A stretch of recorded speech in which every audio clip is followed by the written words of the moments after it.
Hello students, তোমাদের সকলকে Surajit Manna creations চ্যানেলের পক্ষ থেকে সুস্বাগতম। আমি তোমাদের সামনে হাজির হয়েছি 2024 সালের দ্বিতীয় পর্যায়ক্রম মূল্যায়ন তথা সেকেন্ড সামিটিভ ইভ্যালুয়েশনের জন্য ক্লাস 5-এর পরিবেশবিদ্যার এক সেট প্রশ্নপত্রের সম্পূর্ণ সমাধান করছি। এই প্রশ্নপত্রের সেটটি তোমরা পেয়ে যাবে রায় ও মার্টিনের প্রশ্ন বিচিত্রার 19 নম্বর সেট, সুদর্শনপুর ডিপিইউ বিদ্যাচক্র এই স্কুলে যে প্রশ্নপত্রের সেটটি রয়েছে সেই সেটের সম্পূর্ণ সমাধান করছি। তার আগে তোমাদের কাছে অনুরোধ, তোমরা ভিডিওটি না টেনে পুরোটা দেখো। ভিডিওটি কেমন লাগলো কমেন্ট করে জানিও এবং ভিডিওটিতে শেয়ার করে এই প্রশ্নের উত্তরগুলো জানাতে সাহায্য করো। আলোচনা শুরু করছি। একের দাগে শূন্যস্থান পূরণ করো যে কোনো 5টি। 1 × 5 = 5, অর্থাৎ প্রতিটি প্রশ্নের মান 1। 1.1 দাগে গঙ্গা হলো ড্যাশ নদী, উত্তর হলো নিত্যবহ নদী।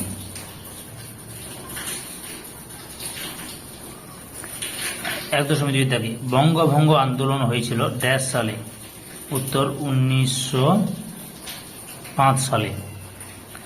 1.3 দাগে সুন্দরবনের সবচেয়ে বিখ্যাত প্রাণীর নাম হলো ড্যাশ, উত্তর হলো রয়্যাল বেঙ্গল টাইগার।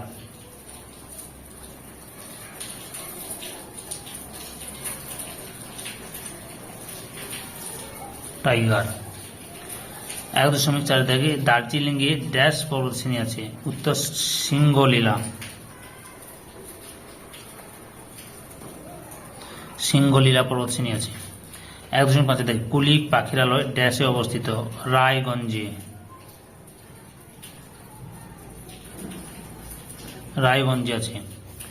এরপরে 1.6 দাগে মহানন্দা নদীর তীরে অবস্থিত ড্যাশ শহর, উত্তরটি হলো ইংলিশ বাজার। ইংলিশ বাজার। 2 দাগে সঠিক উত্তরটি বেছে নিয়ে লেখো যে কোনো 5টি। 2.1 দাগে মাটির পুতুল ও সরপুরিয়া বিখ্যাত কৃষ্ণনগর, বর্ধমান, বাঁকুড়া, মালদা। সঠিক উত্তরটি হলো অপশান ক তে কৃষ্ণনগরের। 2.2 দাগে বিশ্বভারতী বিশ্ববিদ্যালয় প্রতিষ্ঠা করেন রবীন্দ্রনাথ ঠাকুর, নেতাজি, গান্ধীজি, বিবেকানন্দ। সঠিক উত্তরটি হল অপশান ক এ রবীন্দ্রনাথ ঠাকুর। 2.3 দাগে চৈতন্যদেবের জন্মস্থান হল নবদ্বীপ, কলকাতা, হাওড়া, হুগলি। সঠিক উত্তরটি হল অপশান ক তে নবদ্বীপ। 2.4 দাগে মাস্টারদা নামে খ্যাত ছিলেন ক্ষুদিরাম বসু, সূর্য সেন, বিনয় বাদল। সঠিক উত্তরটি হল অপশান খ এ সূর্য সেন। 2.5 দাগে বিশ্ব পরিবেশ দিবস পালন করা হয় 5 জুন, 5 সেপ্টেম্বর, 6 জুলাই, 6 আগস্ট। সঠিক উত্তরটি হল অপশান ক তে 5 জুন। 2.6 দাগে স্বাধীন ভারতের প্রথম প্রধানমন্ত্রী ছিলেন জওহরলাল নেহেরু, রাধাকৃষ্ণন, আবুল কালাম আজাদ, আম্বেদকর। সঠিক উত্তরটি হল অপশান ক তে জওহরলাল নেহেরু। এরপরে 4 দাগে 3 দাগে হতো, যাই হোক স্পেলিং মিস্টেক হয়ে গেছে। নিচের প্রশ্নগুলির এক কথায় উত্তর দাও যে কোনো 6টি। 1 × 6 = 6। 4.1 দাগে ধান কাটা ও ঝাড়ার আধুনিক যন্ত্রের নাম কি? উত্তর হলো হারভেস্টার।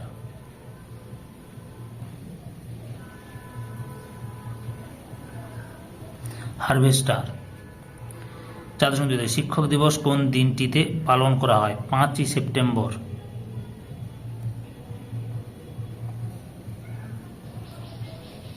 5 সেপ্টেম্বর। 4.3 দাগে একজন মহিলা স্বাধীনতা সংগ্রামীর নাম লেখো।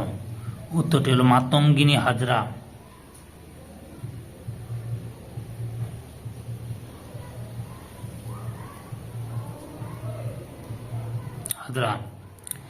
4.4 ডিভিসি এর পুরো কথাটি লেখো। ডিভিসির পুরো কথাটি হলো Damodar valley corporation. Damodar valley corporation. 4.5 একটি লুপ্তপ্রায় মাছের নাম লেখো। উত্তর হচ্ছে ন্যাদোস। কোথাকার চা পৃথিবী বিখ্যাত? দার্জিলিং।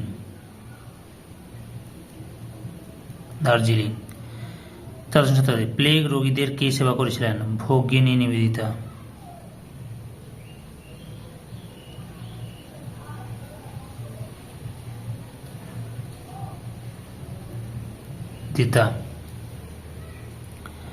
এরপরে 5 দাগে নিম্নলিখিত প্রশ্নগুলির উত্তর দাও যে কোনো দুটি।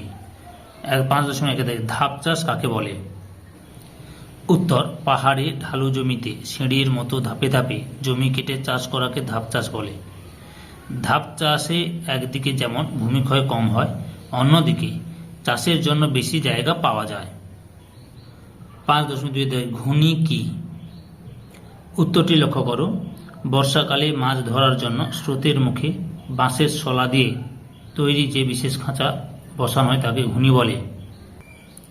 5.3 দাগে পর্বতের মাথায় বরফ জমে কেন? উত্তরটি হলো পুকুর, নদী, হ্রদ, সমুদ্র প্রভৃতি জলাশয়ের জল সূর্যের তাপে বাষ্প হয়ে প্রতিনিয়ত উপরে উঠে যাচ্ছে।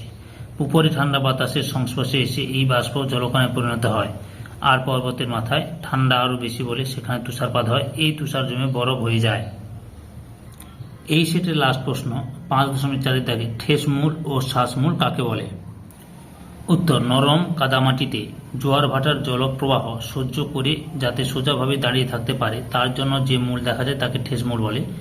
উদাহরণ, ম্যানগ্রোভ অরণ্যের গাছগুলিতে এইরূপ ঠেসমূল দেখা যায়। শ্বাসমূল, উত্তরটি হল লবণাক্ত জলাভূমিতে ম্যানগ্রোভ উদ্ভিদের শ্বাস গ্রহণে অসুবিধা হয় বলে এক বিশেষ ধরনের মূল মাটির উপর বেরিয়ে আসে বাতাস থেকে অক্সিজেন গ্রহণ করার জন্য, এইগুলিকে শ্বাসমূল বলা হয়। উদাহরণ, সুন্দরী, গরান, গেওয়া প্রভৃতি ম্যানগ্রোভ জাতীয় গাছগুলিতে শ্বাসমূল দেখা যায়। সম্পূর্ণ ভিডিওটি দেখার জন্য তোমাদের সবাইকে অসংখ্য ধন্যবাদ।